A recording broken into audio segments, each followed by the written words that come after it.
4 আসনের উপনির্বাচন, তার মধ্যে 4 আসনেই প্রার্থী ঘোষণা করে দিল তৃণমূল।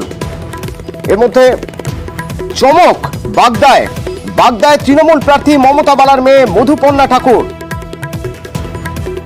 আমার সঙ্গে আবির রয়েছেন, আবিরের সঙ্গে একবার কথা বলবো। আবির, এটা প্রত্যাশিতই ছিল যে মানিকতলায় তৃণমূল প্রার্থী সুপ্তি পান্ডে হবেন এবং আগে থেকেই দলের তরফে জানানো হচ্ছিল বা বিভিন্ন সূত্র থেকে জানা যাচ্ছিল যে রায়গঞ্জ, রানাঘাট, বাগদা 3 জায়গাতেই যারা জিতে এসেছিলেন তাদেরই প্রার্থী করা হবে। সেক্ষেত্রে কৃষ্ণ কল্যাণী মুকুটমণি অধিকারী তো প্রার্থী হয়েছেন, কিন্তু বাগদায় বিশ্বজিৎ দাসের জায়গায় মমতা বালা ঠাকুরের মেয়ে মধুপর্ণা ঠাকুর কেন?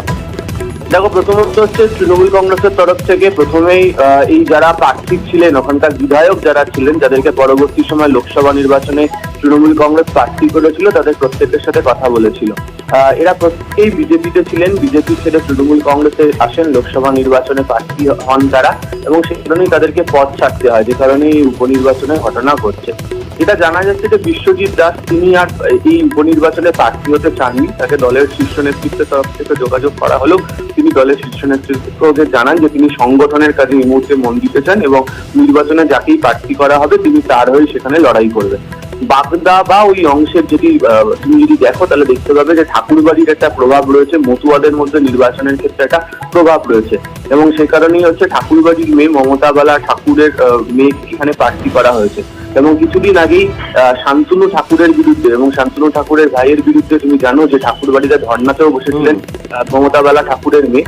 ফলে মতুয়া সম্প্রদায়ের ভোট কাছে টানার একটি চেষ্টা অবশ্যই উপনির্বাচনের ক্ষেত্রে তৃণমূল কংগ্রেস করবে, এবং সে কারণেই হচ্ছে নতুন মুখকে নিয়ে আসা হয়েছে। এবং এই উপনির্বাচনের প্রার্থীর ক্ষেত্রে দেখতে পাওয়া যাচ্ছে যে 4 আসনের মধ্যে 2 আসনে মহিলা মুখকে প্রার্থী করা হয়েছে। ফলে মহিলাদের যে নির্বাচনে প্রতিদ্বন্দ্বিতার ক্ষেত্রে বা সংগঠনের ক্ষেত্রে যে বেশি করে জোর দেওয়া হবে বা হচ্ছে, সেটা ওই বিধানসভা উপনির্বাচনের প্রার্থী তালিকা থেকে স্পষ্ট। ধন্যবাদ আবির।